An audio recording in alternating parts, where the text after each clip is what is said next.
Hello student, good morning to all of you. Welcome to VJ Education. Today we are discussed about a new concept, magnetic properties of material. जैसा कि पिछले video में आप लोगों को बताया गया था कि कैसे कोई जो बॉडी है वो फ्लोट कर रहा है या कोई बॉडी जो है वाटर में सिंक कर जा रहा है ना, इस सब के बारे में। दैट मीन्स हम लोग पढ़ रहे थे chapter number 4 sorting of materials into group.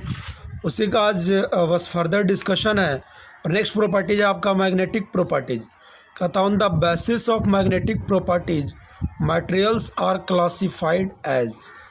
Magnetic property के बेस पे मटेरियल्स को कैसे क्लासिफाइड किया जाता है, इसके बारे में आज हम लोगों को पढ़ना है। तो मटेरियल्स को मैग्नेटिक प्रॉपर्टीज पर 2 टाइप में क्लासिफाइड कर सकते हो।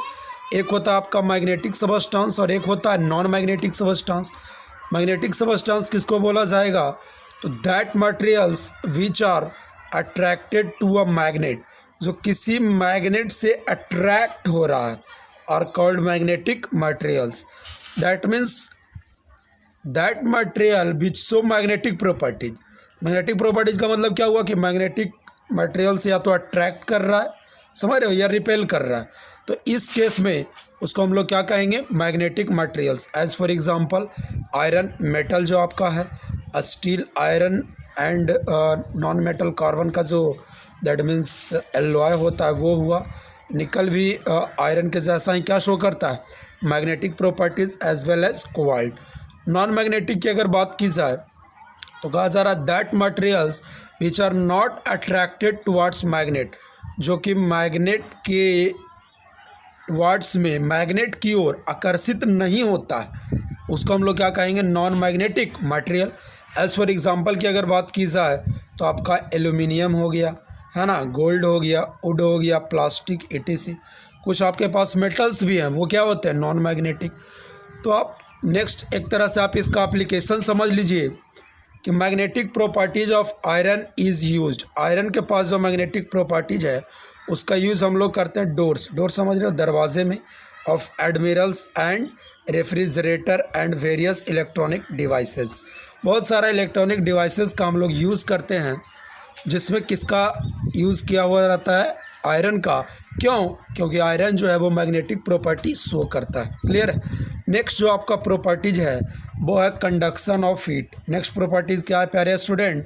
Conduction of heat. आप समझो कंडक्शन ऑफ हीट होता क्या है। तो आप ऐसे समझो, एक आयरन का आप रड लो, है ना, एक वन एंड को उसको हीट करो तो अनदर एंड में जिस तरफ आप पकड़े हुए हो उधर भी आपका हाथ जलने लगेगा। इसका क्या मतलब हुआ कि एक तरफ आप हीट दे रहे हो लेकिन दूसरे तरफ हीट पहुंच रहा है। इसका मतलब क्या हुआ कि हीट जो है वो फ्लो कर रहा है। समझ रहे हो नहीं समझ रहे?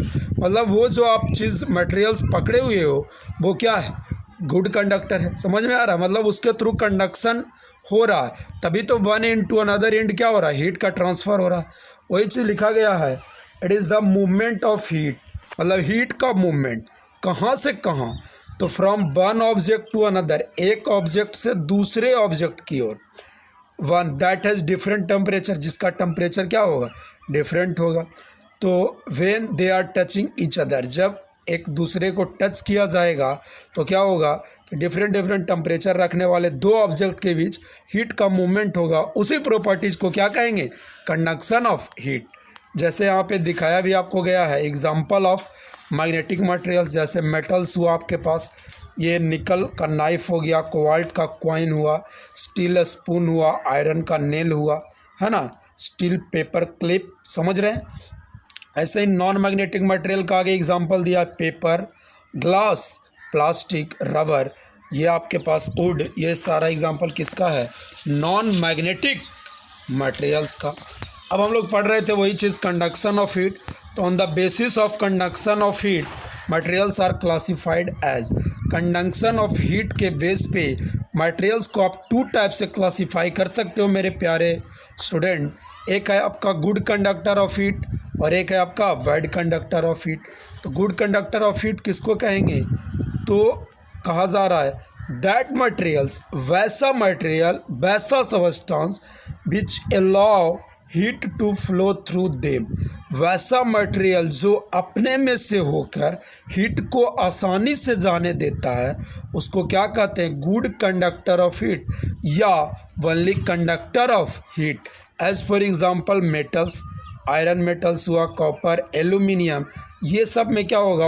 अगर वन एंड में आप दैट मीन्स हीट ट्रांसफ़र करो तो अनदर एंड चला जाएगा, मतलब इसके थ्रू कंडक्शन होगा, हीट का फ्लो होगा।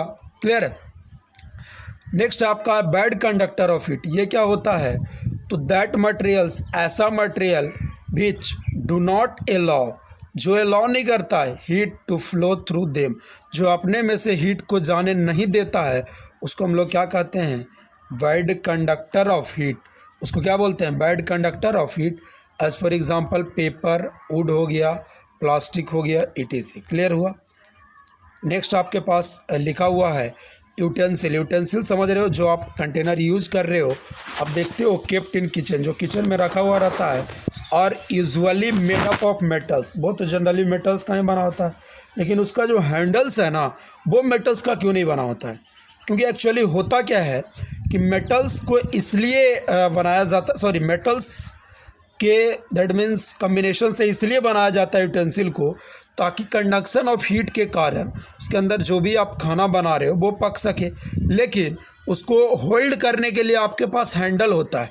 उस हैंडल को मेटल्स का क्यों नहीं बनाया जाता है? क्योंकि अगर उसको भी मेटल का बनाया जाए तो क्या होगा? आप उसको होल्ड नहीं कर पाओगे, आपका हाथ क्या होगा? बर्न हो जाएगा।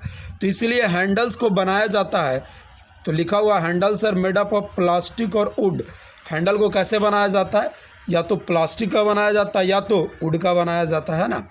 This is because metals get heated, क्योंकि मेटल जब हीट करेगा तो मटेरियल जो such as wood and plastic है वो हीट नहीं करेगा। लेकिन अगर वो भी आप मेटल्स का बना दिए होते हैंडल्स, तो दोनों हीट करता, तो आपका जो हैंड है वो बर्न कर सकता था। क्लियर हुआ? तो वही चीज़ आगे नेक्स्ट पॉइंट लिखा हुआ है व्हाट, कि जनरली जो आपका मेटल्स होता है वो कंडक्टर्स ऑफ हीट होता है, जबकि non metals are insulator of heat. जैसे आप यही चीज़ देख रहे थे कि जो बैड कंडक्टर ऑफ हीट है वही क्या है आपके पास? दैट मीन्स इंसुलेटर हुआ। जैसे यहाँ पे देख सकते हो, ये कैंडल जलाया हुआ है। कंडक्शन होने का क्या मतलब हुआ? यहाँ पे वन एंड पे आप हीट कर रहे हो, लेकिन अंदर एंड भी आपका हीट कर जा रहा है। यहाँ देखिए कंडक्टर और इंसुलेटर में डिफरेंस दिया है। Material which allows heat energy to be transfer, जबकि अलाउ नहीं करेगा स्टील हो गया इसका एग्जांपल, और रबर हो गया इंसुलेटर का। ऐसे ही यहाँ पे देख सकते हो, यहाँ पे देखो ये चीज़ दिखाया भी गया है। Handles of most kitchen utensil are made up of wood और प्लास्टिक। देखिए ये आपका मेटल्स का बना है, बना हुआ है नहीं बना हुआ है, लेकिन अगर इसको आप ध्यान से देखो तो ये जो आपका बना हुआ है ये किसका बना हुआ है? प्लास्टिक का बना हुआ रहता है। समझ में आया नहीं आया? तो this is all about the magnetic properties and thermal properties of material. Thank you for attending the class. Enjoy.